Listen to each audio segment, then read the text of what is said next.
and you know I got to groove. The actual song? Feel it. No, I just came up with this on the fly. And you know, feel it. Hey. Oh, I'm feeling energized, man. I feel like it's been a while since we recorded.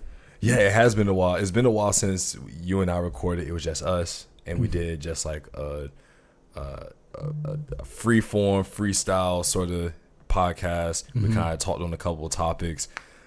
This episode is really dope. I'm really excited for this one because we actually got messages from a few different people over the last couple of weeks, and they were saying things they liked and things they wish we would talk about and hear. I think a lot of things people want us to bring on specific guests, which we will do in the future, but because we have the benefit of two of us and we can talk, then it's like, well, why not we talk about it and then have a guest just come in and go just deeper into the topics that we discuss, you know? Yeah, exactly. Because then it's like, you know, we touch on it, but they all up in it. I think that's the point of having a guest, right? You just you lay it up, right? And then you have somebody else that can come in and Shaquille O'Neal that joint. Yeah, exactly. Because Diesel. That's what they do, right? Yeah, that's what Shaq did. He was in the post, and that's what Kobe did. Played him while he was in the post. Or he shot it. Exactly. Yeah. Black Mamba style, baby. Kobe face. All right, got a lot of Kobe fans out there. That was so left field. We got a lot of Kawhi fans out there. You know? Like, what? Okay. I think we gave people a sneak peek of what we're going to talk about on Instagram, right? Yes. We went ahead and we took some tests for the first time. Not the first time, but a personality test I've taken a few times, maybe my third time, but definitely the love languages. That's my first time doing it. It was my first time as well. Okay, is it? Okay. Yeah, if anybody doesn't know what we're talking about, it's based off the book, right? The 5 love languages. Yeah, exactly. I heard about the book a while back. You heard about the book around the same time, and then you took the test, and then I recently took the test. And so what we want to do was we want to talk about compatibility, how to deal with people that have different personality traits, how we are compatible. You know, we see each other a lot, we deal with each other a lot, and it's sometimes our personality traits from our research actually complement each other a lot. So we don't have a lot of struggle and back and forth. However, there are certain things that we do kind of collide on. So it'll be interesting to take these tests because we haven't done too much. A lot of this is going to be first reveals for us as well, like looking at this stuff. So you guys are going to hear this the same time as we are, and like our reactions and kind of discussion of our personality traits, how we differ, how we're the same. And then we were going to talk a little bit about male masculinity and male toxicity, which you guys obviously heard on that amazing episode with Jibreel Mohamed, where he talked a lot about toxic male behavior. I mean, it's going to be definitely like a play off of that conversation, but like you said, Jibreel, this is going to be our first time reading our results, you know, and we're definitely going to learn some stuff that we didn't know about ourselves and about each other, because some stuff that's on here has our strengths, it has our weaknesses, it has our friendships, even has parenthood, career path, workplace habits. I mean, this is it's a lot more in depth on the computer. Exactly. Holy crap. Oh yeah. my little phone is only pulling up one thing at a time. Yeah. So this is really good. I know some people don't believe in personality tests, but I guess when you do it, just try to be as honest as possible, because it is telling you about yourself, and I think it's pretty accurate. Obviously, some things it's not gonna be pinpoint, but damn near close. So before we can you dive any further? Let's go ahead and just kick off the show. All right, Mo, you look, surprise me this time. Let's mix it up a little bit. I don't know if you want to do it in Spanish or Italian, or if you just want to try it in Arabic again. Maybe one day you need to do it in Chinese. Right? Oh man, I need to it's only 3 numbers, or maybe 3 shapes. All right, circle, X, triangle. Let's get it, baby. All right, you ready? 3, 2, 1. What's going on, everybody? This is Jibreel Salaam and Mohamed Hassan, and you will listen to the Young and Muslim podcast. As-Salaam Alaiikum, everybody. How y'all doing? Can I go now? Yeah, you can go. All right. All right, bet.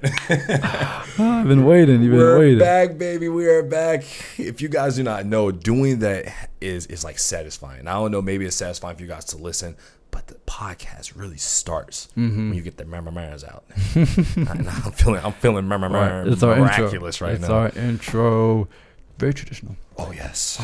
So like we were talking about earlier, going into the personality traits. Do you want to go over yours first? Yeah, I'll probably just skim through it really fast. Take go your through time, each man. one. Take your time. So this one is a 16 personality test. Took about 15 to 20 minutes, which wasn't too long. I guess one tip that I got going into this is that try not to answer this with any neutral type of answers because that makes things harder, right? Try to answer to your best ability. So the first one is, so I came out after I did this test. It says I was an advocate and my personality was an INFJ-A. So what that means is that the I is for introverted, right? The N is for intuitive. Obviously it should be I, but whatever. And the J is for like judging. Like I do a lot of things basically off of just planning things, right? But let me just go into that's what that is. Yeah, I think that's what judging is. So right now it's introduction for the INFJ advocate. It says treat people as if they were what they ought to be, and you help them become what they are capable of being. Right. So the advocate personality type is very rare, making up less than 1% of the population, but they nonetheless leave their mark on the world. Yeah, I wonder who wrote that. You're a 1%er, my right, man. Right. Out here being rare and stuff. I see you. It says advocates have an inborn sense of idealism and morality, but what sets them apart is that they are not idle dreamers. Wow, these individuals are capable of taking concrete steps to realize their goals and make a lasting positive impact. I would say that's definitely pretty accurate. Of course you would. That sounded positive as a mug. No, I mean, this is good and it can be bad because like sometimes I know that you're very big on like visionary and you like have your head in the clouds and everything, you know. I'm like, you like to see things like flourish, you know, and like to think like ahead, you know. Yeah. Which is really good. Put them in action. Put them in action, you know. But sometimes I would just get so caught up in everyday life that I just won't do that for a while, you know. So I can see how this is pretty accurate, right? And that says people tend to see helping others as their purpose in life. Yeah, I guess everybody wants to help people in life, right? Nice. Or maybe not. So let me ask you: when you took this test, when you got your results, was there anything you were like, nah, that's not like me, or was it pretty like spot on for the most part? I would say probably like 90%. I still got to go through it with you guys, but I would say it is pretty spot on, especially right now. It says, help me help you, right? Advocates indeed share a unique combination of traits. Though soft-spoken, which I definitely am, they have very strong opinions and will fight tirelessly for an idea they believe in. They are decisive and strong-willed, but will rarely use that energy for personal gain. So, I wonder what it mean by that. I'll tell you what that means. Yeah. What it means is that you have very concrete beliefs in the things that you think are right, wrong, and that's good. You know what I'm saying? Like you stand for what you believe in. However, you'll do that for other people. When it comes to you, though, you sit back a little bit. Yeah, I think that song we were recently discussing, and I was like, yo, you gotta. For yourself, cousin, and so like that's funny that reflects that. All right, I'm not alone. Well, the other 1%. There ain't a lot of y'all.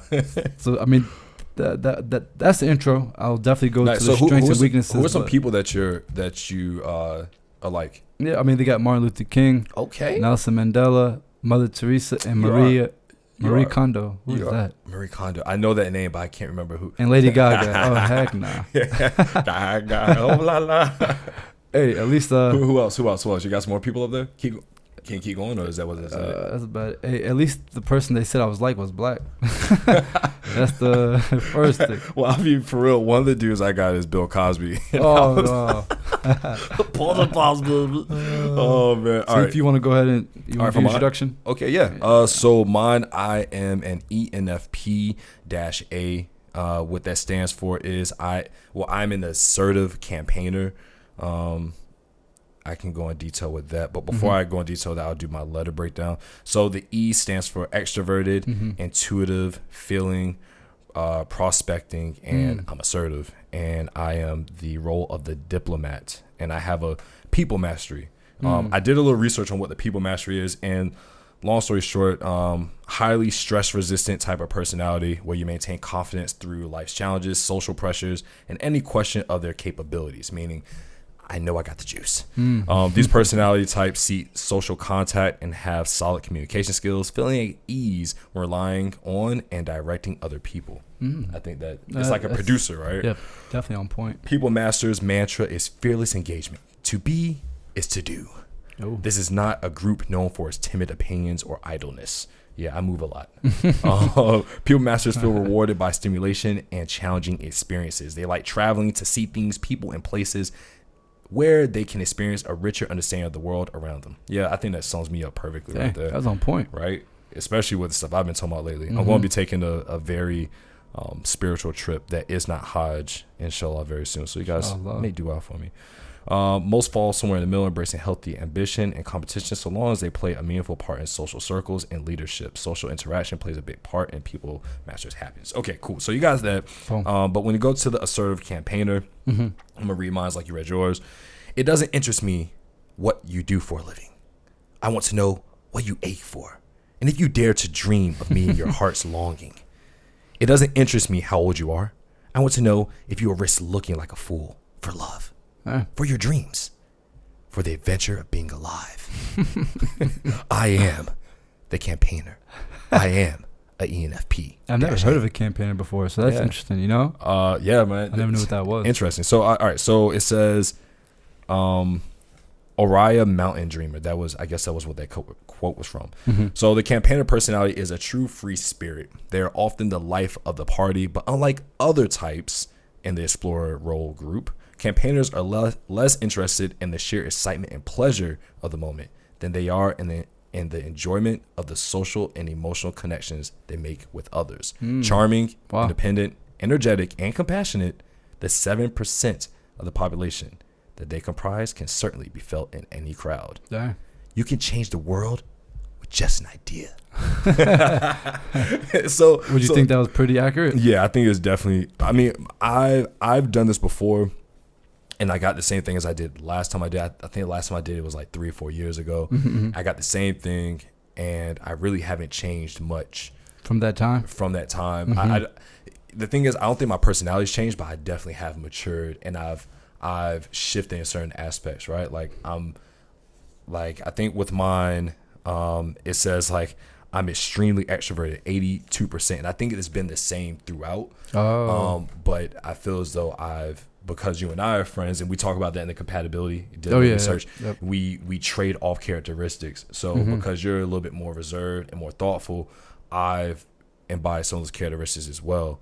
But to go over how it got my ENFP, I'm 82% extroverted, 18% introverted. My energy is intuitive, meaning that, I feel it. When I was taking acting classes, my teacher, his name was Carlos, real cool dude. When we were meditating, or no. So we did this meditation practice, and there was a point where he was like, when you're a character, you gotta feel this. You gotta feel this, right?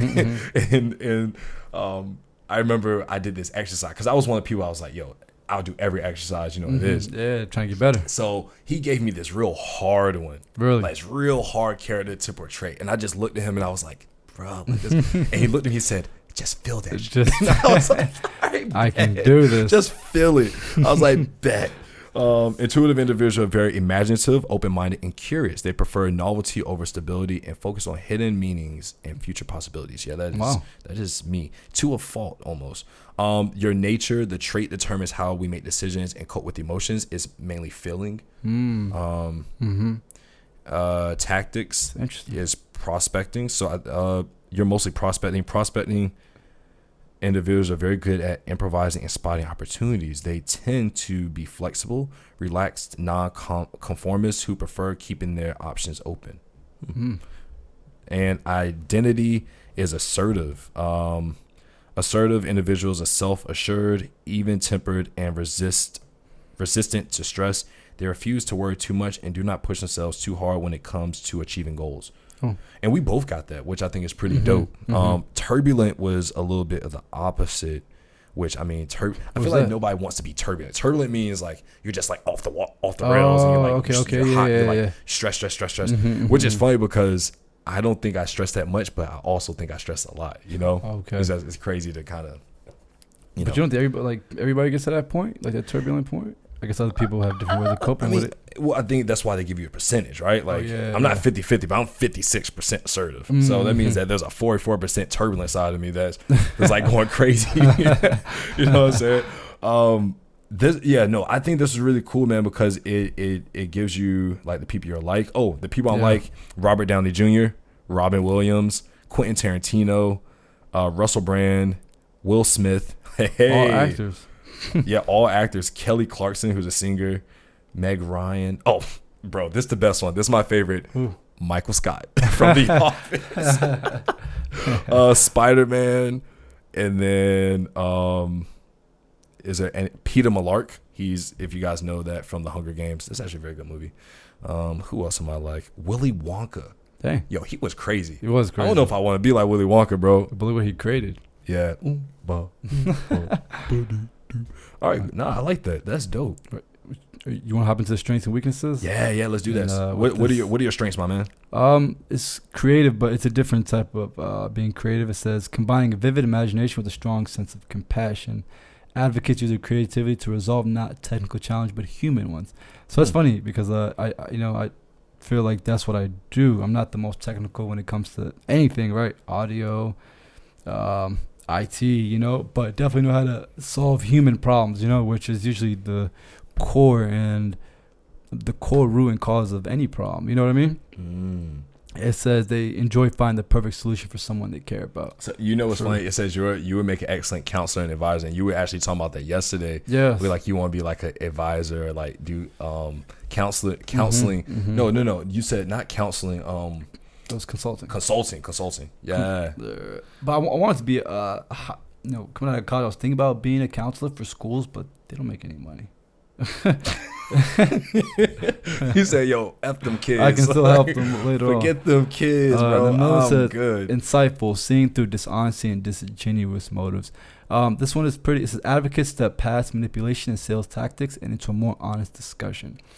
And this is actually on point because when I talk to people, like they really don't ask, about my age and stuff like that. And I don't try to use like big words or anything else, try to show that I'm smart because I know I'm not that smart, So Whoa, don't sell yourself short, my friend. Man, there's a lot. You as smart as they come. I know there's a lot more smarter people out there, Yeah, so, especially with broken English like that.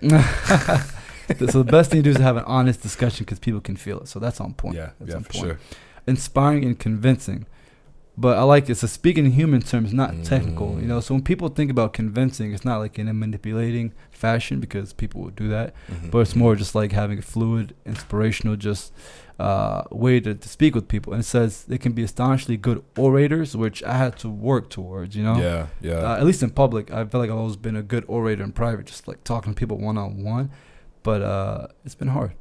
But it says especially they're proud and true of what they're speaking about, just like this podcast, and decisive. No, I'm very good at making decisions because even if it's small or big, I make a decision and I just go with it. I don't think too much on it. Maybe that's good, maybe that's bad, but I think for me it works because I don't get caught up on small things. If it doesn't work out, then it doesn't work out. It wasn't meant to be. Determined in passion and altruistic. I don't know what altruistic is. It says advocates will not engage in any action or promote beliefs just to benefit themselves. They have strong beliefs and take the action that they do because they are trying to advance an idea that they truly believe will make the world a better place. Yeah, but not every day. No. But you know what? I think to speak on something big that's going on in your life, right? I'm obviously not going to put that out there. Yeah. But what's going on big, right? The bigger picture of what's happening. Yeah. In your personal life, it's like you stood on the side that you're standing on because you saw that it's going to be something big that affects the generations that come way after you, like your kids, your siblings' kids, and for you to do something like that, that's like, bro, that's crazy because it's literally putting it right there in front of you. Yeah. And I mean, I don't know if you read it like that, but that's how I heard it. I'm like, yo, like I'm witnessing this right now. You know what I'm saying? It's pretty dope. That's really dope. All right, cool. So I'll go over mine. I'm curious. My personality is curious, which it says when it comes to new ideas, campaigners aren't interested in broadening. They want to go out and experience things and don't hesitate to step out of their comfort zone to do so. Oh, yeah, that's definitely you. Yeah, for sure. Observant. Campaigners believe that there are no irrelevant actions, and every shift in sentiment, every move, and every idea is part of something bigger. Dang. To satisfy their curiosity, campaigners try to notice all these things and to never miss a moment. All right. Energetic and enthusiastic. Those two are definitely me, bro. Definitely, I don't even think I need to go in detail, but it's as they observe, forming new connections and ideas, campaigners won't hold their tongues. So yeah, I think one of the things that I thought I just got from my pops, but it's definitely part of my personality is I speak a lot of things into existence. Yeah. And, you know, as long as we've been friends, I think you can attest, like, everything that's happened, like, that we've worked towards, I've either said it beforehand, and it could be years ago or, like, a month ago, but a lot of the stuff that we've done, you know, at some level, whether it was a late night, you know, just sitting up and talking ideas, or, you know, throughout the day, just, like, crazy text messages like, yo, like, we should do this, let's do it. And by a law, we get it done. Oh, okay. You know what I'm saying? It's good to know. It's good to know your strengths, because you can, like, leverage them. You can use them to your advantage, you know. But if you don't know your strengths, then you don't know what you can do at the best level, you know. Yeah. Excellent communicators. Oh yeah, that's good. Yeah, that's definitely been something I was really born with. But you know what? The way of the world is funny, man. A lot of people, you hear a lot of people say, "Yo, don't fall for this dunya and this and that." And I've always taken it in the sense of, don't let people make you feel bad for being who you are. So growing up, always people be like, "Oh, you talk too much," or this and this. But like, I never got a chance or an outlet where I could talk. Yeah. And it was like, yo, like, that's dope. That's nice. Until I started doing public speaking. Yeah. Or until I got into college. When I got in college, bro, I was so comfortable, because it was like my classes were all about, yo, you got to present. You got to speak. Not raise your hand every time you want to talk. In group projects. Exactly. And it was like, that was my groove, you know what I'm saying? So, yeah, like that was what was really big for me. It says campaigners enjoy both small talk and deep, meaningful conversations, which are just two sides of the same coin for them, and are adept at steering conversations towards their desired subjects in ways that feel completely natural and unforced. That's a good point. I think that's why this podcast. Because I honestly don't like small talk. You know what I mean? Yeah. But I like how you do both. You know what I'm saying? I think small talk is necessary. Really? Yeah, it's definitely necessary, man, because small talk gives you a sense of who a person is. Like, what do they like to? Like, sports. Build some rapport and stuff. Yeah, it helps you. It's like little by little, you know what I'm saying? How was your day? Like, nobody cares how your day was, but I really do care how people's day is. Yeah. You know what I'm saying? Like, it's funny. We do it when people DM us, and anybody's DM us will know this. And now you guys will know who's DMing you. A lot of times I'll just be like, yo, so how you doing? Like, tell me about yourself. And typically that's BS. Like, nobody really cares, but I genuinely I'm like, yo, like, how are you? You're actually taking the time to actually, you know. Because it's about building that relationship. I'm sorry, guys, if I'm being long-winded. How they know how to relax. In what way? Like, what's that? It says, it's not all nature of the cosmos discussions with campaigners. People with this personality type know that sometimes nothing is as important as simply having fun, enjoying life's joys. Yeah. Or experiencing life's joys. The intuitive trait lets campaigners know that it's time to shake things up. These wild bursts of enthusiastic energy can surprise even their closest friends. See, you know. Hey, very popular and very friendly. I wouldn't even say I'm very popular, to be honest. I think a lot of people definitely very friendly. I'm definitely friendly, but I'm not the most popular at times. Yeah, sad life I live. Maybe the decisions that you make aren't popular, you know, or things that you stand for. Yeah, going against the grain. Yeah, I think that's what's it, you know. Yeah, but yeah, man. Are you yeah, those are all my strengths. Nice. Let's try and breeze over the weaknesses, not because we want to breeze over them, but what comes after that? Romantic relationships. Friendships. Yeah. Okay, I think we can skip romantic relationships, because most of this stuff you guys can look up. You can look up our personality traits. Exactly, you should definitely do this on your own.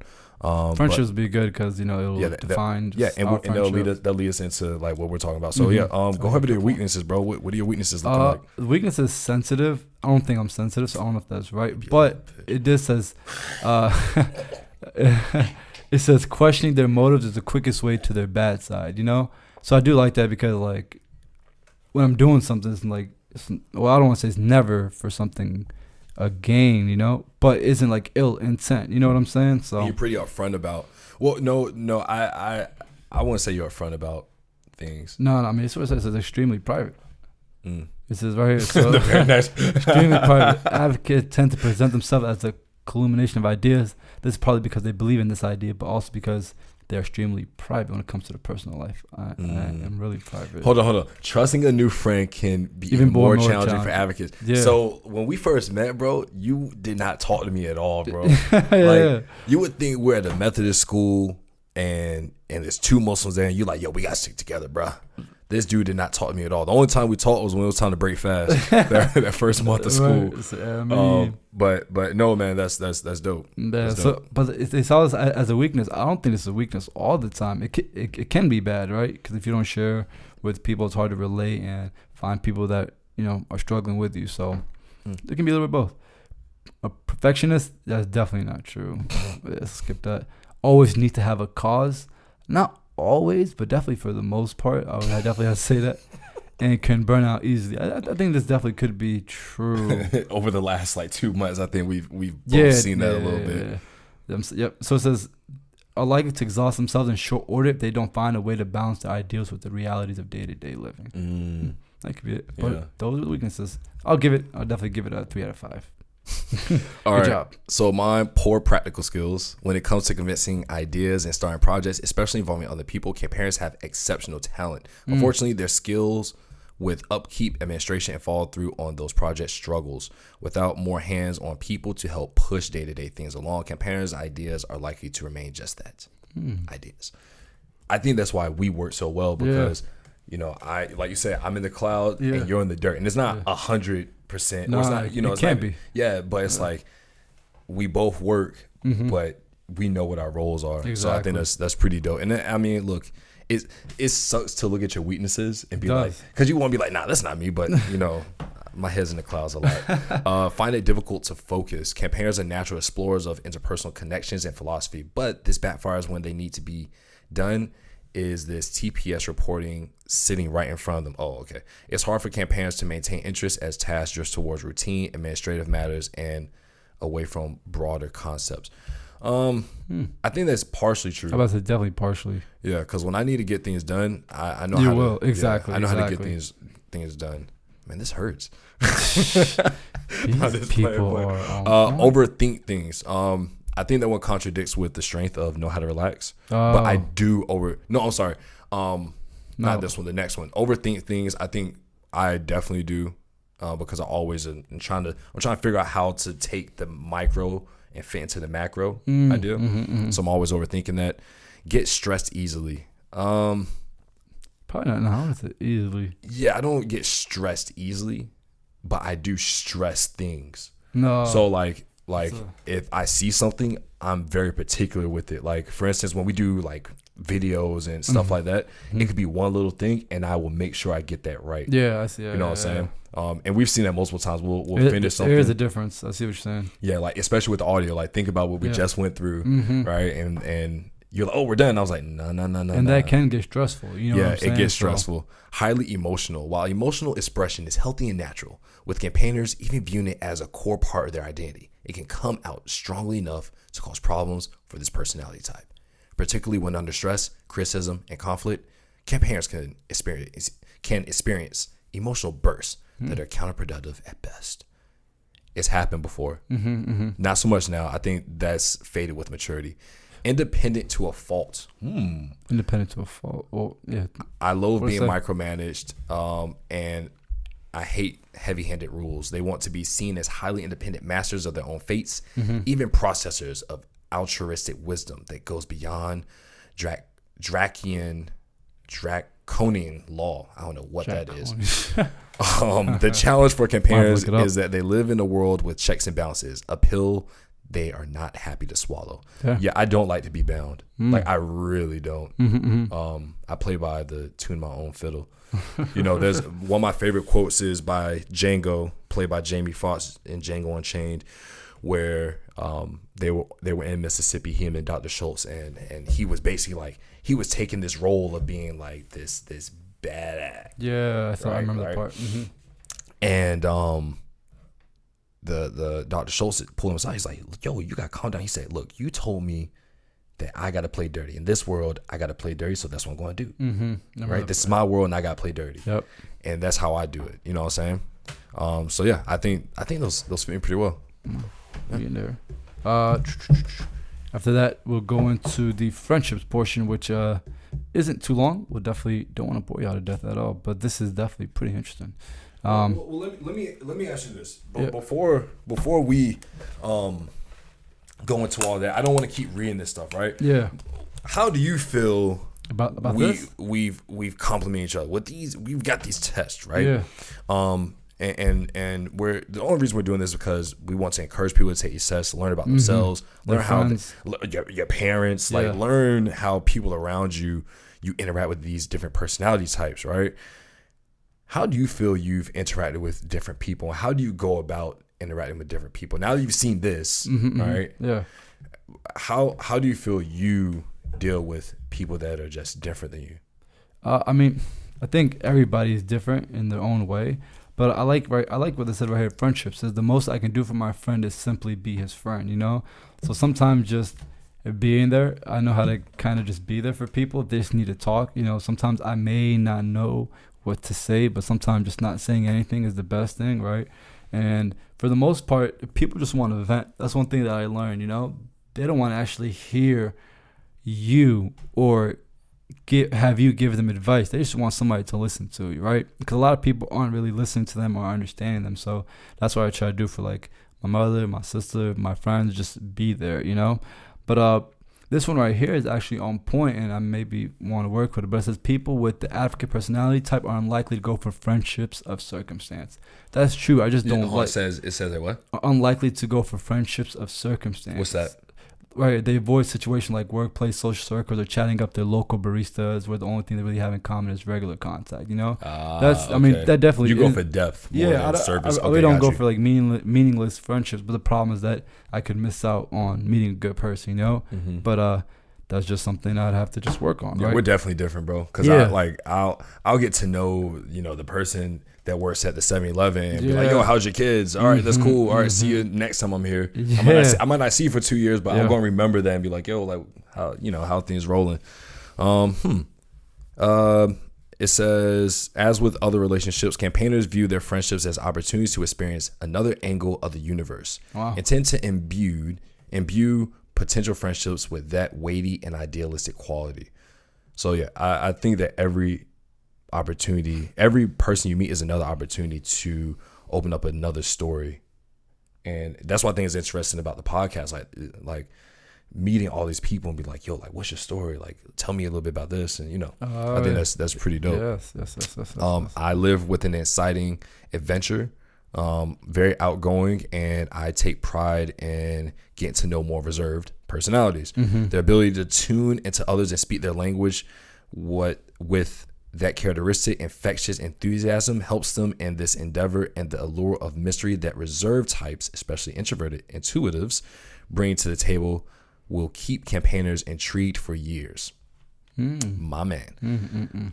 These personality types may never be able to reciprocate the breadth of human interest that campaigners present, but they do appreciate campaigners' efforts. He said, try all you will, but we ain't on the same level. I mean, it's good to understand yourself, because a lot of the things that people talk about are just self-awareness, right? So this is actually a good way to become more self-aware and to spend more time with yourself, right? Do the things that you like, and maybe work on things that you don't like, or maybe just stay away from. I don't know, don't know how much time there is for actually people to work on their weaknesses, But in regards to how I navigate relationships, is like I said, just taking the time to get to know the person. It's like, I have a few friends, but I make very deep connections and relationships with them.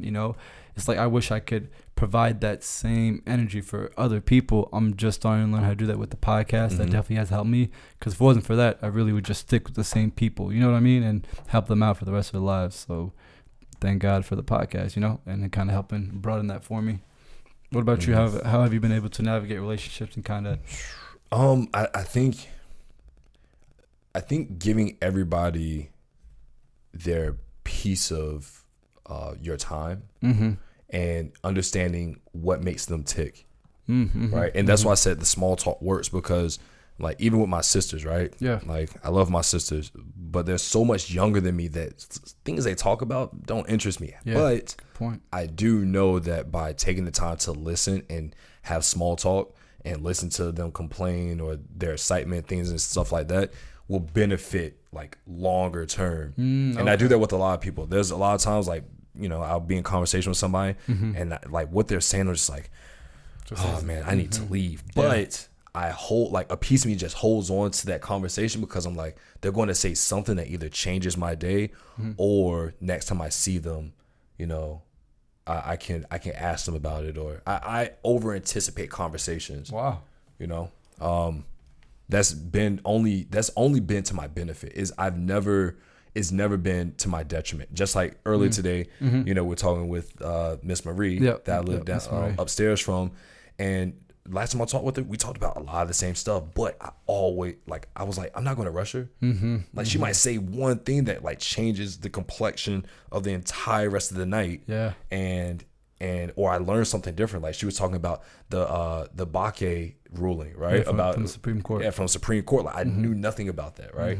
He's telling us about, you know, the different poets and things like this, and you get to live through someone else's perspective. She was having a tough day herself, you know, so she was like, yeah, I've had quite the day, you know, so that kind of might have helped her too. Yeah. So alhamdulillah for that, bro. Yeah, man. I mean, I think this part of the conversation, right, this part of the podcast that we're getting into is how do you deal with your different friend groups, different circles, your family, when they're so much different than you, and how do you use your personality tests? How do you use your personality traits to your advantage to navigate these relationships? You know, so for you, how do you think like that needle in a haystack approach actually benefits you and the people around you? I mean, the reason why I think it benefits me is because, like, when I find that, I guess, needle in a haystack, like, you know, I get really intimate with them and I make sure that they have everything they need. So that's why I just have a pocket full of friends, you know. But I guess the issue with that is that, the issue with me is that, it even says right here, it says, just personally, I don't need like a lot of day-to-day attention. You know what I'm saying? Like, you're like a tortoise. You only need to eat every once in a while. For me, it's just quality, right? And that's good and that's bad, because sometimes I feel like people are the same way. You know what I'm saying?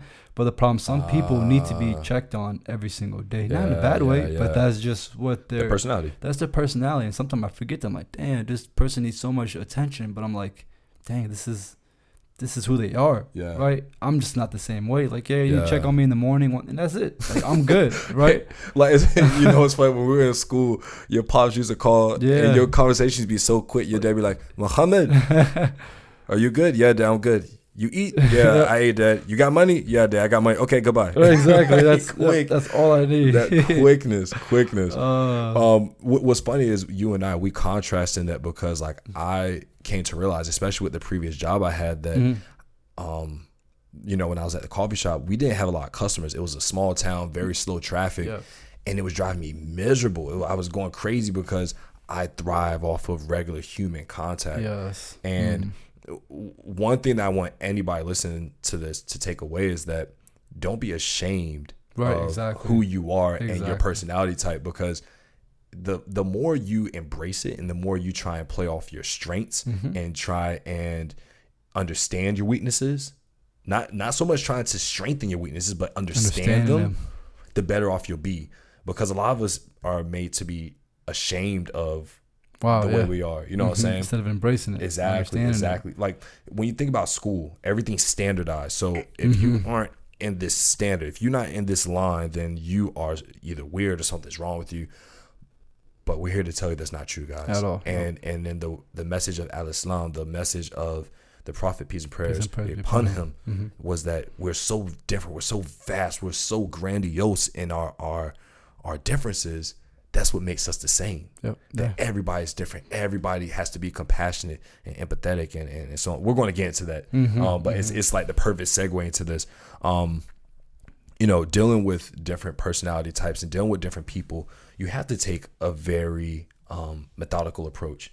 You can't have a blanket approach to everybody. And I think that's where you were getting at. Like, that's one of your mishaps, that you try and have a blanket approach to dealing with people. But you're learning it doesn't work like that. I mean, everybody's different. Like you said, different things tick different people, you know. And as male, as African American and African males, there's a lot of things that we're grown with, such as, you can call it, I guess, toxic masculinity, but we just figured out that it was toxic. You know, at first you just thought it was normal, such as never talking about, you know, your struggles, never talking about things that you're going through, or just asking anybody for help, right? You know, I never saw my dad ask anybody for help. So I don't ask anybody for help, even if I'm on my last dime or just about to die. You know what I'm saying? So that's bad. You know. I think we all need outlets, man. Yeah. I think we don't talk about, like you said, our issues, and we never get the time to assess how we feel in certain situations. And I think it's one of the things that's very prophetic is that you take time to reflect. You take you take inward reflection, because that's important. You know what I'm saying? We look at any of the prophets, peace and prayers be upon all of them. They all took time to themselves to reflect on what was going on. Because don't get it twisted. You know, you got God, you know, speaking to you, giving you all this heaviness to give to people. Like, bro, you go crazy. Most of these people thought prophets were crazy, and to be honest, if we saw them, we probably would think the same thing for the most part. And it's not like they were living the most lavish life either. You know what I'm saying? They were struggling. You know, they were struggling. Well, not all of them, right? But I would say they were less so struggling financially and socially as much as they were mentally struggling. Yeah, like I couldn't imagine, bro. Imagine you're Moses. Yo, I saw a mountain dissolve, and like you come back and be like, yo, Moses, chill. Or Noah been preaching to his the people for over 600 years, something like that, and only got like 5 followers or something like that. So that's intense, bro. What? Yeah. So, but you know what? Before we continue on to the prophetic traits, because we want to talk about male masculinity, the prophetic traits. Exactly. I had this couple quotes that I was looking up when we talked about our compatibility as friends and the things that work for us. There are 2 quotes that stood out and they were really, really dope. Okay. The first is by E.B. White. It says, "I get up every morning determined to both change the world and have one hell of a good time. Sometimes this makes planning my day very difficult." I like that one. Yeah. It's like, and I think that coincides for both of our personalities, where we really want to put in a lot of time to the big picture, but we also know that like we want to have fun doing what we're doing. Enjoy the journey along the way. Exactly. So it does make it tough. And then the other is by Lao Tzu, and at the center of your being, you have the answer. You know who you are, and you know what you want. Sorry for that dramatic pause. I lost my place. And you know what you want. And I think that's extremely true. Everybody, you know, if you look at superhero movies or you look at any movie like The Last Dragon, you look at Peter, was it Spider-Man? Was it 2? 2 or 3? Yeah, it was Spider-Man 2 when he lost his Spidey powers and he was like a regular person, and then he got him back. Right? Oh, yeah. You look at any superhero movie, you look at any coming of age story, what you've been searching for has always been inside of you. Everything that you want in life is already there. You gotta access it, right? You gotta access it. Tap into it. Matter of fact, we were just talking about that earlier when we were talking about The Alchemist. Yeah, we were. One of the greatest books ever written. Exactly. Make sure you guys read it. I highly recommend it. Everything that you need is right there inside of you. It just takes time and patience to access those traits. And luckily we have the internet and these personality types to help us tap into it, you know? I would definitely agree. No, but those are some good quotes, man. That guy Lau, he's always on point, man. Lao Tzu, my man. Yes. Man. He's related. You know he's related to General Soul, right? His cousin. So I went in and I screenshot some of the pros of our relationship and the cons of our relationship or the challenges. Okay. I'm gonna breeze over it quickly because I really want to get into the male masculinity. Prophetic traits. Yeah. So the extroverted ENFP will appreciate introverts and credit of active listening skills. They have different energy levels. However, the ENFP will feel steadied and calmed by the INFJ, and the INFJ will appreciate the warmth and enthusiasm and energy of the ENFP. That's on point. I think that was part of the truest thing. The whole joint. All right. The INFJ will enjoy ENFP social leadership, benefiting from the outgoing nature to meet new friends they might normally be too shy to approach. I think we both can agree on that one. They will feed off each other's intellects and delight in discussing big picture ideas, heady topics, especially if they're in the similar viewpoints. I think we got very lucky with that. We have very similar viewpoints. Right. INFJs welcome order and stability for spontaneously natured ENFPs, while at the same time ENFPs help INFJs let loose and see the fun in life. Let loose. Since both parties share the feeling function, they are likely to be naturally affectionate with each other, show warmth, sensitivity, and kindness that both partners will appreciate. This shared function should also lead to a fairly harmonious friendship, as both parties will be attuned to their partner's needs and desires and do their best to meet them. My man. The challenges, though. Occasionally, the ENFP will be bored by ENFJ's quiet, introspective nature, while INFJs might feel ENFPs are too loud and resent their tendency to dominate the conversation. I feel like that's this podcast. More the podcast than the friendship. You know, that's what I said it was. I was like, bro, I think I talk too much on the podcast, bro. Like, I'm just going to let you go. And then I give you the mic and you just... I got nothing to say. Was that the only con? No. I keep going. Okay. Reconciling the respectively social and homebody natures of these two. Damn, are you a homebody? When I'm home, like I like being home. Yeah. When I'm home, I like being home. Like I like going out, but I've realized the older I've gotten, I'm like, bro. Oh yeah. I just want to go home and chill with my mom. Like, if I had a chance to stay at home, I definitely would. But you're so active. Same. This can be difficult, may lead to frustrations in situations. How's that a bad thing? The respective social and homebody natures of the two personality types might be difficult. It may lead to frustrations in situations where the couple needs to decide how to spend their free time. We ain't couples. Come on now. This combination of the ENFP's relentlessness and the INFJ's tendency to turn inwards, household nigga. What is it? Household chores and the light may be neglected. Skip. Like, come on now. Yeah. Back in the floor, Mo. Like, INFJs may feel ENFPs are too indecisive, while ENFPs may find INFJs to be too controlling. Nah, not for real. The strong mutual desire for harmony may compel both parties to ball up negative feelings and avoid disagreements. I think this is more so towards like relationships. Yeah, exactly. Skip it. Yeah. All right. Well, on to male toxicity. Yes. All right. So when we spoke with Imam Shadid, he talked a lot about male toxic behaviors, and I think a lot of it was in relation to how we portray women. Oh yeah. And a lot of it was true. I think a lot of it's learned. I think a lot of it definitely is. You know what I'm saying? I think because the family dynamic plays a big role. Family dynamic, the community that you stem from. Mm-hmm. I don't know when it comes to like maybe the region you were born. I don't know. I don't know if that's true or not. But do you feel like people from certain regions probably may be more toxic than others when it comes to male masculinity? Because what I've seen is from Africans specifically, they don't talk, like the fathers don't talk about anything. You know what I'm saying? They don't talk about any of the hardships. Well, they might talk. That's all they talk about is the hardships, right? But they may not like celebrate with their sons or say like I love you or I'm proud of you. It's always like you got to do better. You know what I mean? It's like, okay, you did this well. I need you to be the best and kind of step up. You know? Yeah. So that's kind of hard to deal with. You know? Yeah.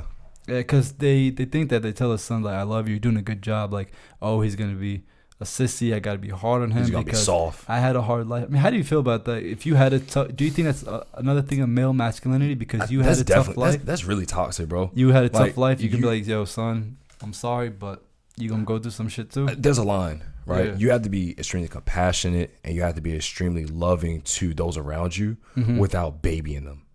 Yeah, There's a difference between the enabling behavior of babying somebody and loving someone because I think it's the woman that baby the guys. I haven't seen guys.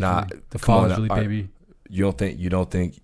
Oh, you mean the woman baby the boy? Yeah, the boy. Yeah. Okay, you're just talking about in terms of being a man. Yeah, exactly. I think the roles are switched, right? Like the man babies the girls and the moms are hard on the girls, and you know what I'm saying. So I think that's just the way it is because they know from being a man, he's like, look, like the world's rough. You got to anticipate things. But I think as men, we do need to take more time to big up one another.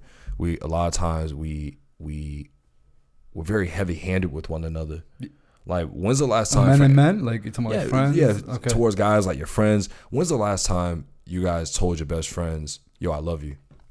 Like, without it being, like, it's not weird, you know what I'm saying? Like, to be like, yo, like, I love you, bro. Like, yo, this is your man's, you know what I'm saying? I know for me, even, like, it was hard for me. This is 2019. So in 2016, I started telling my family that I love them. and I never was doing that. Nobody in my family really does. You know what I'm saying? It's because like it was never really like we never really did that. And so I remember I started with my grandma, and unfortunately, you know, that year she ended up passing. But the lesson learned in that was you always tell people you love them before it's too late. And so then I started saying that to my friend groups, things like that, because everybody wants to hear that they're loved. You know what I'm saying? Whether they admit it or not. I mean, it's probably more socially acceptable now to say I love you, but it's still even hard to even say to other men, you know, because it comes off weird. But now I think as we get older, we're doing a better job at that. But it's kind of still like, yo, that's still a little weird. I wonder if women tell each other. Man, women say I love you all the time. Yeah, that's true. I love you, girl. Keep working hard. Don't know if they mean it, but and that's funny you say that. I when I say I love somebody, I take that to the approach of if I'm telling you that, that means I really got love for you. I'm not just saying that because I'm saying it. Like, take it serious, I really got love for you. Yeah. You know what I mean? I can't, like, you know, in the spirit of being a Muslim, I love everybody, but I only have love for certain people. You know what I'm saying? I'm not in love with everybody. You know what I'm saying? Do you think we need to start just learning, like, some of our friends' quote unquote love languages? Because we did take that test. Yep. Yeah, we did. And don't know if that's something we would share now. Yeah, but I'm down with it. I think it would, because it shows you how people are loved, you know? So for me, when we took the 5 love languages, the number one thing for me was quality time. Yeah.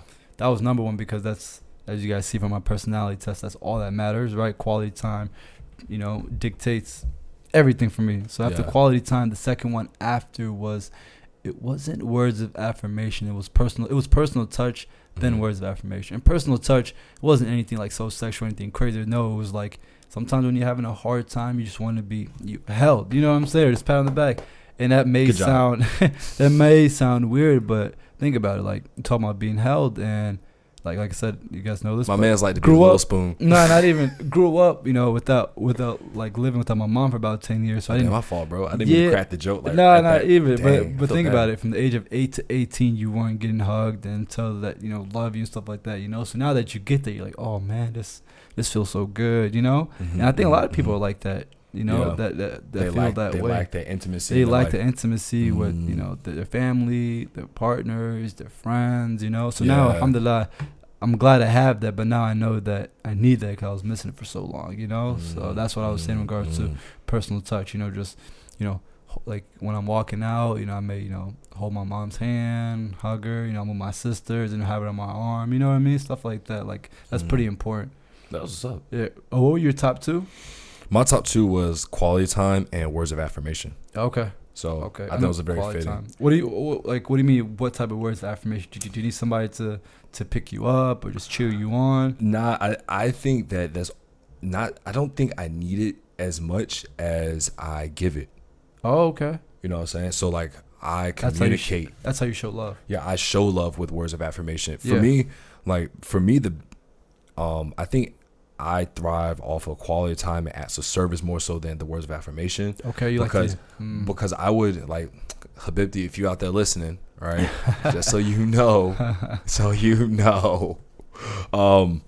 it's one of those things where, like, I would much rather sit in and watch a movie with you and we work on something together. We might read together or like, even if we're not talking, like, helping one another with our work rather than get a gift or like hear you be, you know, like I do like words of affirmation was like, oh man, that's really dope, like tell me more about it. And it's like you're intrigued. Like I like and this goes back into the personality test, like I like conversing about things of interest, whether it's my interest or your interest.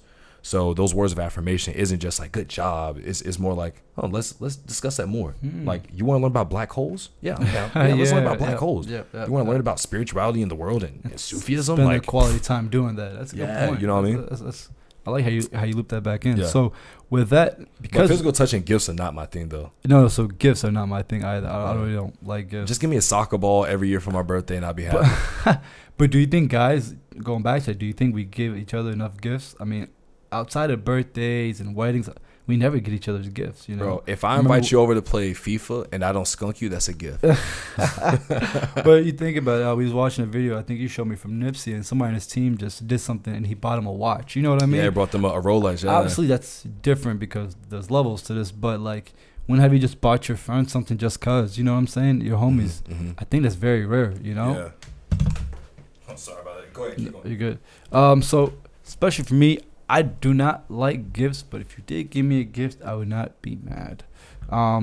What else? When it comes to male masculinity, it's hard, man, because as males, it's like we wear a mask all the time. You know what I mean? Yeah. And Lewis Howes actually talks about that in his book, and he talks about the different type of masks, such as the athletic mask, you know?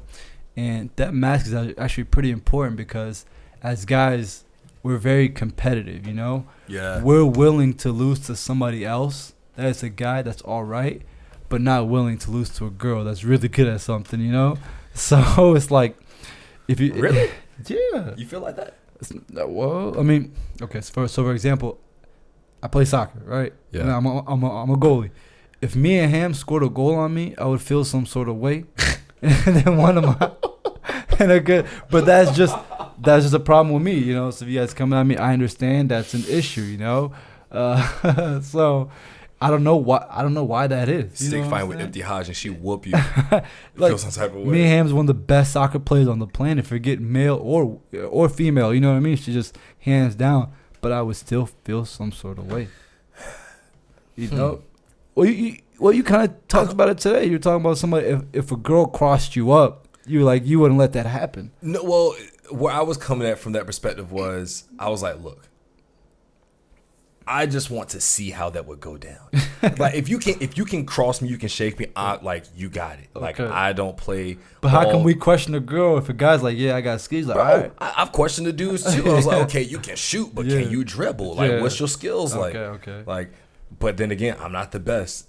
So if they had the both skill level and a girl was to take you and a guy, so if a girl was better than a guy and a girl took you, but the guy, like, you know, would you feel some sort of way?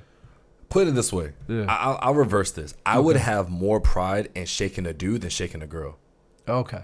You know what I'm saying? I would have more pride in that. But I'll say this. Back when I was living back at home, we practiced the futsal team I was on. We used to play with this girl. Her name is DK. She was nice. Dirty. She played in the Champions League. Was that the pro? Yeah, she played. Yeah, she played in the UEFA's Champions League. She got to the round of the last 16. Now, this is serious. The Champions League is the greatest cup competition in the world. I think, in my opinion, I'd rather watch UEFA than the World Cup in certain instances. Just because it's more drawn out. You know, it's longer length of time. Anyways. Oh, yeah. True. She came and trained with us for like 3-4 months, and she was amazing. And nobody treated her different. We bodied her the same. Like, we played against her the same. And on the field, she wasn't a girl. You know what I'm saying? On the field, and she was shaking us. You know, but at no point did any of us feel like, oh, she's a girl, we can't play. Like, after the first week, we were playing with her like she was one of us. Yeah, it just... You know, you forgot about it. I don't mean to be combative with the whole point. That's you bring a great point. I mean, I remember because when you're younger, you're like, oh, a girl scored on you or a girl beat you up. I wrestled in high school, and we had one girl on the team, and none of the guys wanted to wrestle her. You know what I mean? It's like, it's a girl. It's a girl. Nobody wanted to wrestle her. Yeah, they're like, nah, I don't want to hurt her or anything. But she was all right. You know what I'm saying? And she held her ground. But legitimately, that's what the conversation was inside the locker room. You know, so crazy. That's. Yeah, it's out there, you know? Yeah. What else? So he was talking about the athletic mask, which makes sense because we always want to seem like we can do everything, right? Another male toxic trait I would say is that being in control. I don't know if that's... We do like being in control. I think we see that within the Muslim community. A lot of men like to assert their dominance on things, even if they aren't knowledgeable. Think that's what it is. Just the dominance. You know, you like to be in control of things, even if you're not the best. One thing I'll say I learned well from my father. I have great parents. I think I have the best parents that Allah could have ever blessed me with. I think they raised me extremely well, and I am an amazing person. I sound like Donald Trump right now, and I'm cool with that because to have that level of confidence in who you are and where you come from, everybody should try and have that, right? Yeah. So I'll be straight up. I think I have a pretty good life, and I like who I am, right? Mm-hmm. I want everybody to get on that level, by the way. One of the things that my dad did really well, and he does this all the time, is he put the women in our community in power before the men. You know what I'm saying? Were people upset? Were the males intimidated? Well, look at the radio show. Yeah. So there was a situation with the radio show where certain men in the community were like, "Oh, like now that the radio show is up and coming, we want to take over." And my dad was like, "Man, get out of here! Like we got two great co-hosts. Yep. They're killing it right now. Y'all need to go do your own thing." And they got mad and they split. Wow. Yeah. You know what I'm saying? Wow. So male toxicity isn't something that is something that male toxicity is not something that has to stay. If it doesn't have to be passed down, and that's something that, you know, for my dad, I was rid of a lot of male toxicity. Not saying I'm not toxic. Yeah. Or have any masculine traits that may, you know, be toxic. Get like, in the way. Yeah, like I definitely do. But when it comes to enabling women, that's one that my dad definitely gave me to be able to help, you know, further their cause. Yep. So I'm definitely thankful for that. But I think a lot of men, especially in the Muslim communities, we don't take women seriously. We sexualize women. I think we talked about that a lot in the last episode. And it is very difficult for Muslim women, and we tend to roll over their concerns. We dismiss the things that they go through very easily, and that's the issue. That's a big issue. We don't, you know what? We aren't empathetic. We aren't very empathetic of what women have to go through. And not just like, oh, like you would have to wear hijab, but like the real stuff, you know what I'm saying? Like we talked to the sister Nicole today about being a mother, and we don't even think about that. And women's bodies go through stuff that men's body never will, you know, like the menstruation, having a baby, right? There's a lot of different things that we don't have to go through, so that messes with them physically, psychologically, you know. There was some traits that we had written down, characteristics from our prophet, peace and praise be upon him. And these are some things that males should be, but it looks like we've gotten far away from it. Yeah, so just to put a little context to why we're talking about this is because we had a comment from a sister. I wish I could look her name up right now. That's great. She can I look her up real quick? What you talking about in regards to the what's she talking about? In regards to prophetic traits, she said you guys embody certain prophetic traits. Her name is Ali Zahariani. Shout out. Yep, Ali Zahariani. Shout out to you. Great individual. Appreciate your support and love. Thank you. You are appreciated. She messaged me and she was like, you know, you really embody the prophetic traits. And hold on, I'll read the message. Pull the message that way. Pull the message. She's listening. She said, oh man, what song is that from? Never mind. May Allah reward your parents for raising a man who embodies prophetic masculinity, the balance between strength, power, and sensitivity, and being in touch with oneself. Ooh. You guys should do a session on how to raise boys to be true Muslim prophetic men and girls to be women. I can't. That's not. I'm not doing that. Modern day masculinity and femininity have got it all wrong. Now, we pulled up certain traits that are important for Muslim men to embody, and that we fail to embody, or we fail to see the importance of it on a regular basis. So you know what, Mo? Yeah. You read one, I'll read one, right, and then we can go in as we go along, because I feel like I definitely talk way too much. My ENFP is trying to lower a little bit. First one here is honesty. You put honesty with own self or just in general? Even being honest with oneself. So our prophet, peace and praise be upon him, was known as El-Amin, just the honest one, you know? And I think as men, I don't think we're honest with ourselves or with our partners. Obviously, I'm not married, but my sisters are, and I have a lot of cousins that are married, you know? And what guys do is that they always tell their spouse or their loved ones, like, I'm okay, right? That's like the number one sign to show that somebody's not okay. And I think Lewis House definitely went into that. But I'm okay means so many different things, such as like, man, I'm going through a hard time. I need help financially. But as a man, you don't want to seem like you're struggling, because a woman likes security, not security in regards to just a 401k plan, but security as in like they know that no matter what happens, their guy is gonna take care of them, right? Yeah. So as men, we believe like if we're not complaining, but if we're honest and tell women what's going on, the woman's gonna be like, oh snap, this man does not have it together. They're gonna leave me. I mean, women let us know if that's not true, right? That's just what we see, and just being honest here.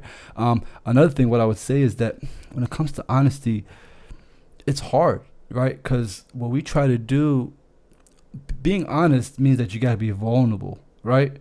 To the stuff that people may not see, and that goes back to, at least for me, asking people for help. Right? Because I don't like to do that, but honestly, sometimes you need help. You know what I'm saying? So that's what I would say. Nice. How do you feel about the honesty portion? I think you said most of all of it, man.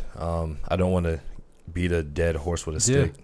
Sorry to anybody that's a horse lover. I think one of the other traits, bravery. Okay. To be brave and to be able to talk about certain things that aren't on the table. Like with Imam Shadid, we talk about pornography.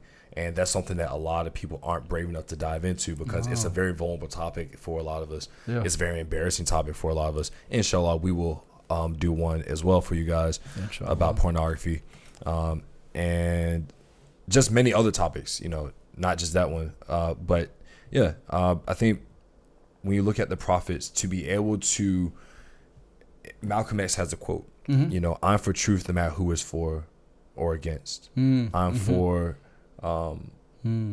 honesty no matter who is for or against, and I'm for justice no matter who is for or against, even if it's against my own self or something like that. Right?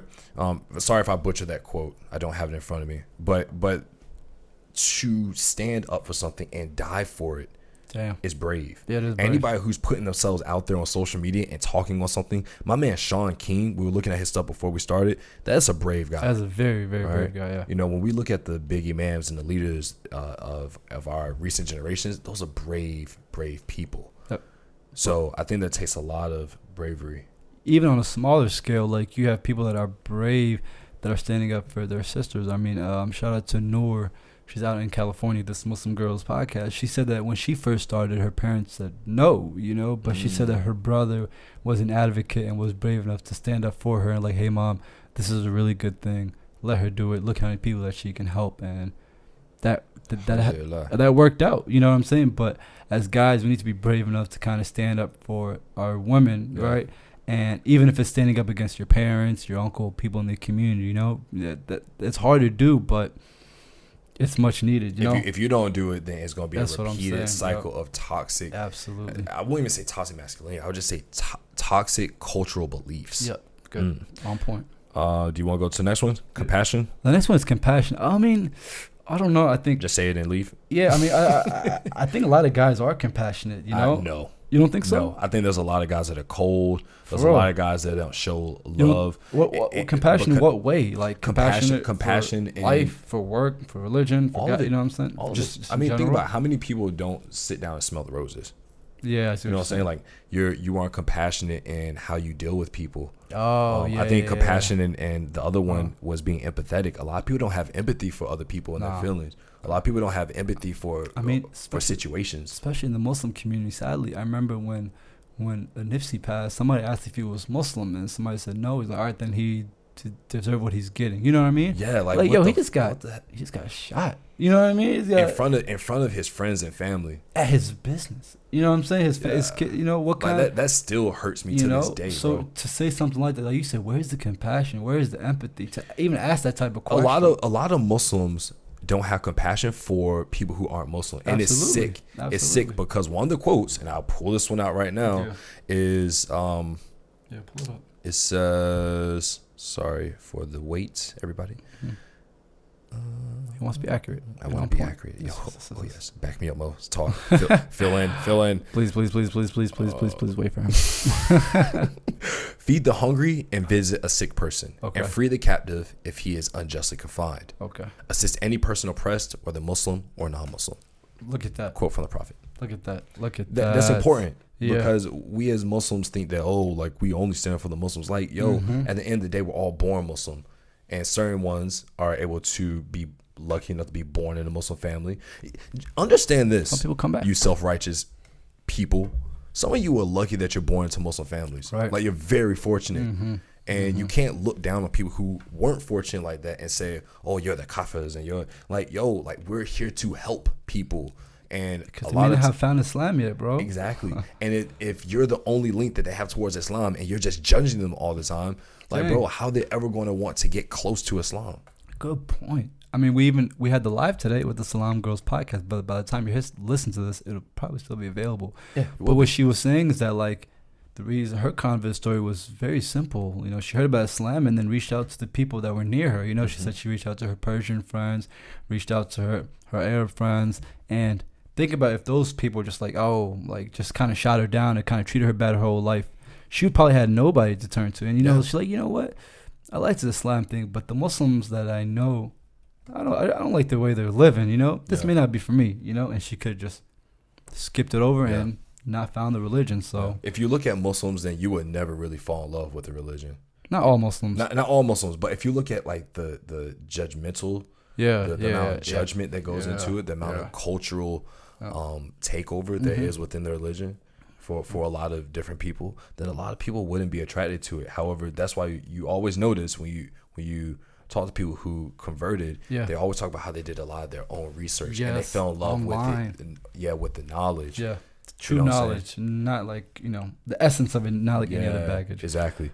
The next one was next one's optimism. Yeah. That one's actually on point because I feel like I don't know if they're just men or just Muslims in general. We're not optimistic, you know. We're just like, this dunya got us caught up.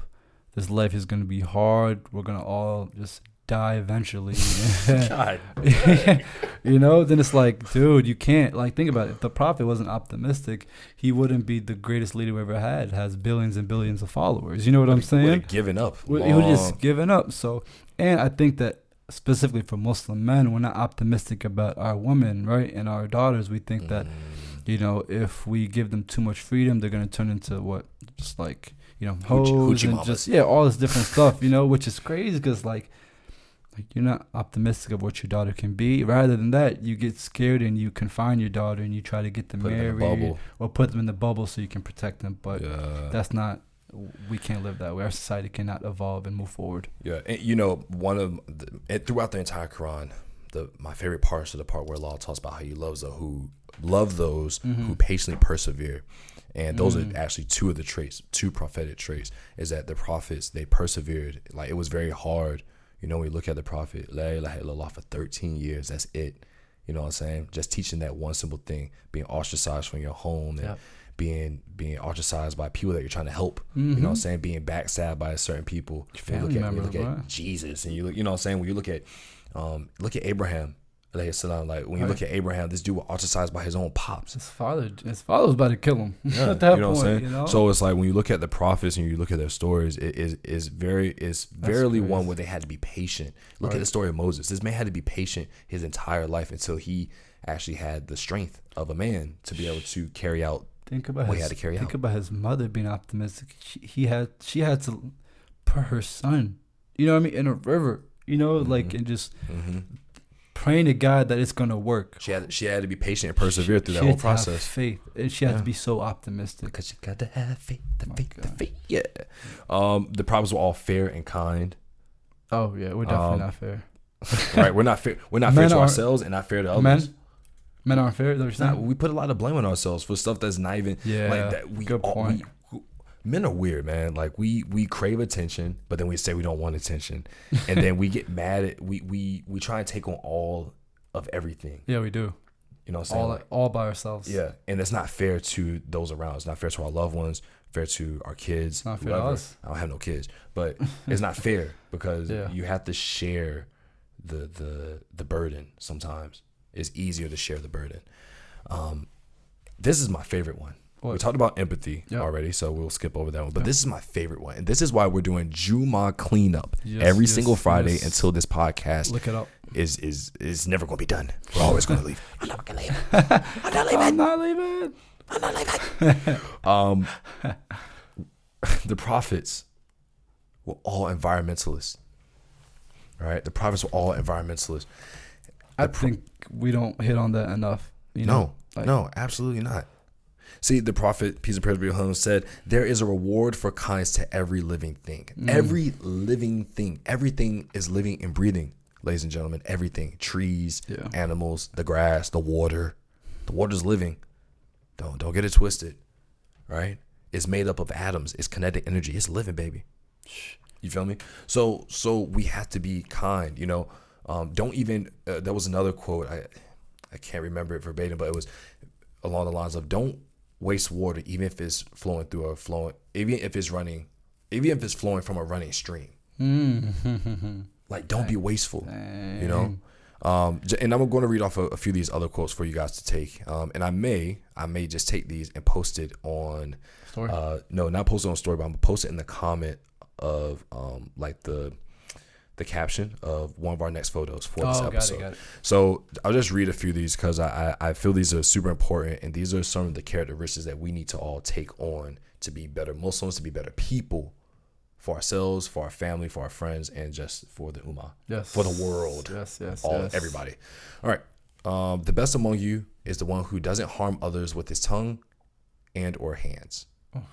Be peaceful, my friend. That is hard. The greatest of richness is the greatest of richness is the richness of the soul. Ooh. Reflect inwards, my friends. Reflect inwards.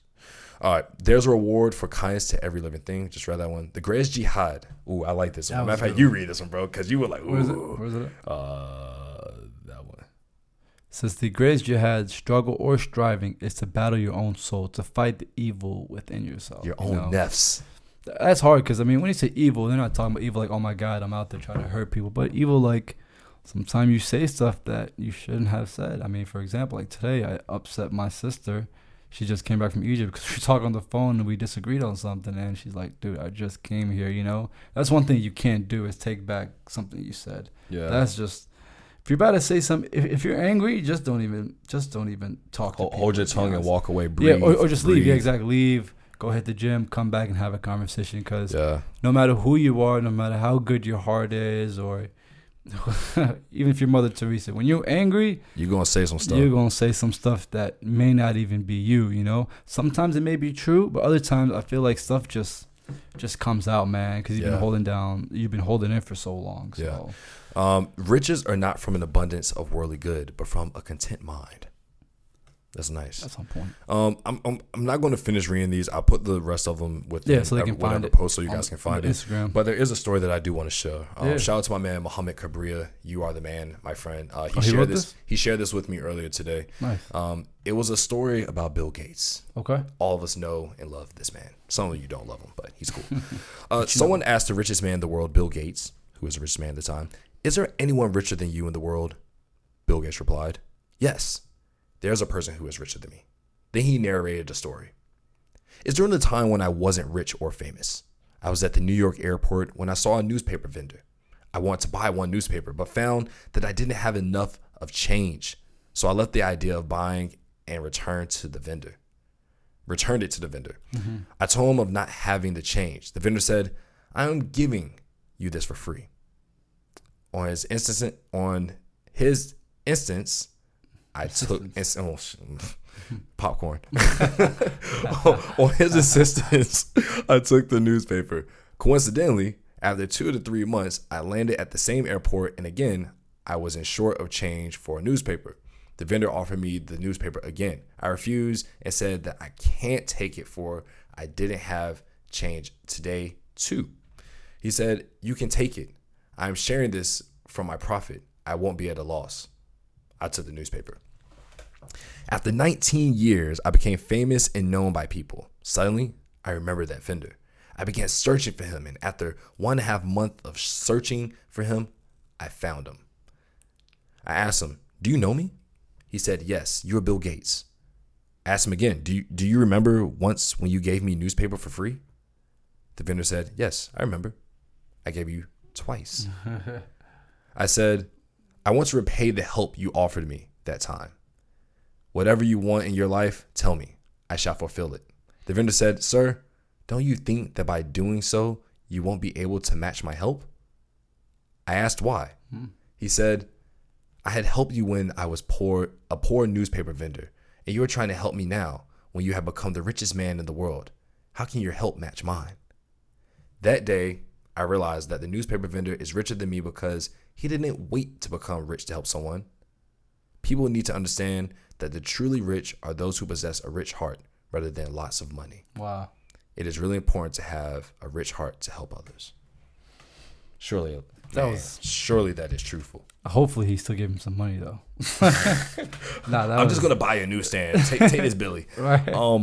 I think that was important for me as a man to hear because oftentimes, man, we think that money will solve every problem. Yeah, and we that, try to throw money at it. Once I get on and I make money, like I'll be there. But yeah, you start to understand as you get older, man, and especially when you start to deal with more people. Yes, that what really matters is it's not money.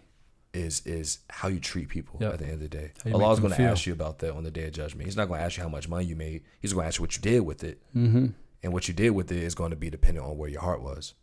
It's like, I forgot what quote this is, but I'm sure a lot of people heard it. It says, people don't remember what you did in the moment, but they remember how you made them feel, So I think that was the same exact part because that's not the first time Bill Gates has gotten something free. You know what I'm saying? But it was just the situation, how the guy made him feel. He didn't make him feel like a lesser man, because the last thing you want to do as a man is try to get something for you or your family and you just can't get it. You know what I'm saying? Bro, I've been in that situation, bro. It's hard, especially when something that you need, and your family needs, but you're just like, I can't do it. It's just like you don't even want to hear those words come out your mouth. You know what I'm saying? You feel sick to your stomach. You do. So, but look how you made him feel. Yeah, man. So I think more from this episode, man, just to kind of wrap it up, we want people to understand that embrace who you are. Embrace your personality. Stick to who you are. Don't switch up. You know what I'm saying? We always say it. Keep that same energy, baby. Because at the end of the day, it's better that you go out being who you are and you be who you are and defend who you are than try and conform and be something that you're not and still end up having to accept who you are at the end of the day. Yeah. You know what I'm saying? Because the truth is always going to come back around, right? Always does. And as men, we have to abandon the toxic behaviors that we have. And it takes a real man to embrace that. Yeah. Hopefully we can cut some of those cultural ties that are just unnecessary and toxic, like Jibreel was mentioning. So both man and woman, go ahead and take the personality test, see who you are, and really just take the time and just look it over. Even share with a friend, somebody that you trust, because they may be able to be like, hey, that's true, or hey, that's not true, So kind of help you get out your head as well. And I guess this is kind of the first conversations of many where we're having between us men and figure out the things that we do that make us toxic, and the women listening, you guys are probably just nodding your head and be like, yep, that's true. So hit us up and let us know if there's anything that we need to expand on or some of the things that we missed from both the men and women. Yeah, and give us potential guests who that talk about this at length. Again, we talked about this at length with Imam Shadi Muhammad, but we would love to have another guest on where we talk primarily on male toxicity and even female toxicity, because females can be toxic too. They can, but really toxic. This conversation we need to have with a female. Oh yeah, not between us, not today. Not today. No. So Mo. Yes, we're wrapping this thing up. Yes, let's do that, my friend. All right, well, make sure you guys follow us on Instagram and Twitter. It's the Young and Muslim, the letter N. So Young, the letter N, Muslim.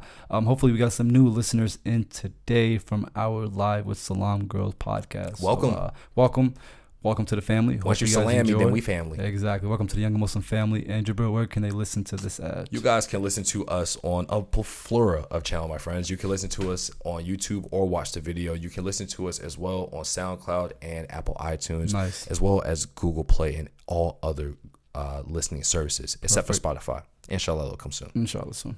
Other than that, you usually want to wrap it up. Right? Social media, bro. Oh, yeah. No, I already said Instagram. I said Twitter. Facebook. We're on Facebook too. Likes on Facebook, the Young and Muslim podcast. And those are the three main things we're active on. So. Very quickly, if you are a blog writer or if you know somebody who is a journalist or a writer, send them our way. Shoot us a DM. And we will reply. Or send us an email, actually. That would be best. So we'll talk. YoungMuslimUSA@gmail.com. Boom. So with that, for the last hour and 24 minutes, you have been listening to the Young and Muslim Podcast. I'm Jibreel Salaam and Mohamed Hassan. And we greet you the greens of peace. As-Salaam Alaiikum. Goodbye, y'all. Peace.